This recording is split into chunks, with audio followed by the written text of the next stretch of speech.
Alors commençons cette vidéo par une citation de Robert Kiyosaki que j'aime beaucoup. Gagner plus d'argent ne résoudra pas vos problèmes d'argent si la gestion de votre trésorerie est le problème. Le souci numéro 1 des personnes qui ont des problèmes d'argent, c'est que personne ne leur a malheureusement jamais appris à gérer leur trésorerie. Sans cette compétence, ils se voient ainsi contraints de travailler toujours plus pour gagner plus d'argent car ils sont persuadés que cela leur permettra de résoudre leurs problèmes. C'est un peu comme un tonneau percé. À quoi bon le remplir si le liquide s'échappe sans arrêt par les trous? Ce qui est encore plus problématique dans ce cas, c'est que le fait de gagner plus d'argent pousse généralement les gens à s'endetter encore plus. De la même manière qu'une entreprise bien gérée est une entreprise pérenne, vous devez mettre votre vie financière sous contrôle pour que l'argent soit enfin au service de votre vie et non l'inverse.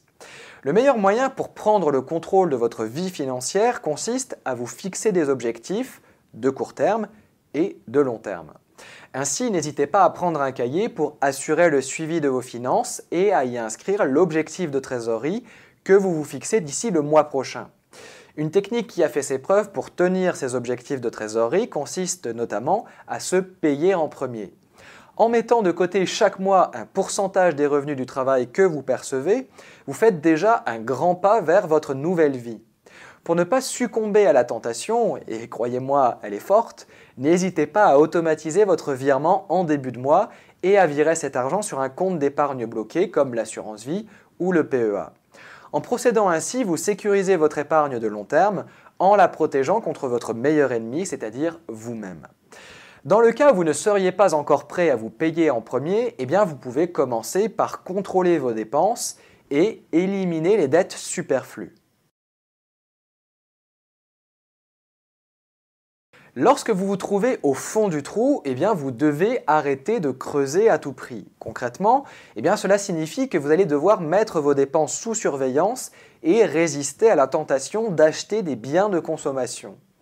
Pour cela, il vous faudra faire preuve d'un certain courage et évidemment de force mentale. De nos jours, la frugalité est une attitude étrange, surtout dans des sociétés qui prônent avant tout l'écoute de ses désirs et légitiment par là même le besoin d'y répondre dans l'immédiat.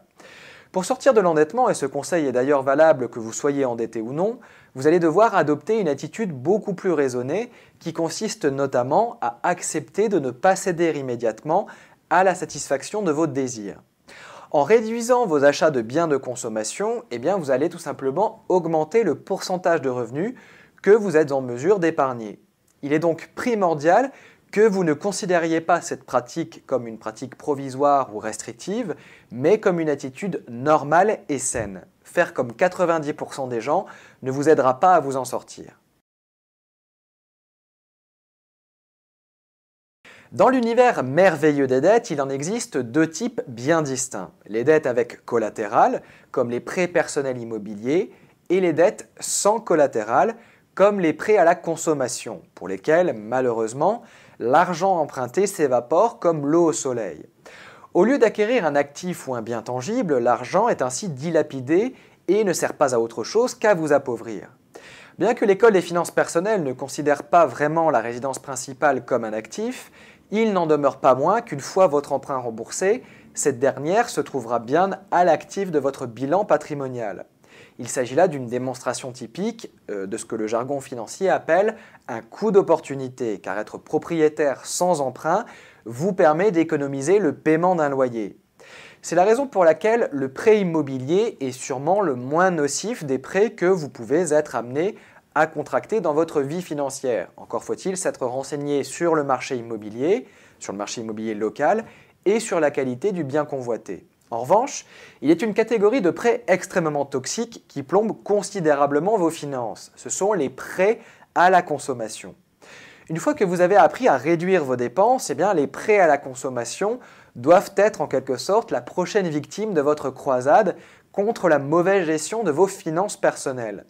Non seulement ces prêts ne vous permettent pas de vous enrichir, mais ils sont surtout extrêmement coûteux à rembourser avec des taux d'intérêt très lourds à supporter.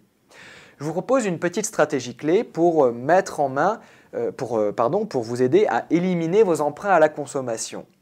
Si cela vous est possible, eh bien, remboursez immédiatement vos emprunts avec vos économies et repartez de zéro.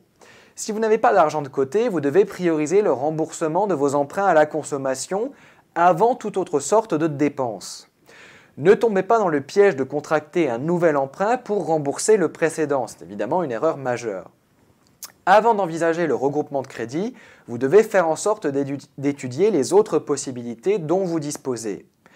Vous pouvez enfin envisager le regroupement de crédit et suivre les étapes de la prise en main de vos finances décrites précédemment pour dégager de nouveau une trésorerie positive que vous affecterez au remboursement de vos emprunts.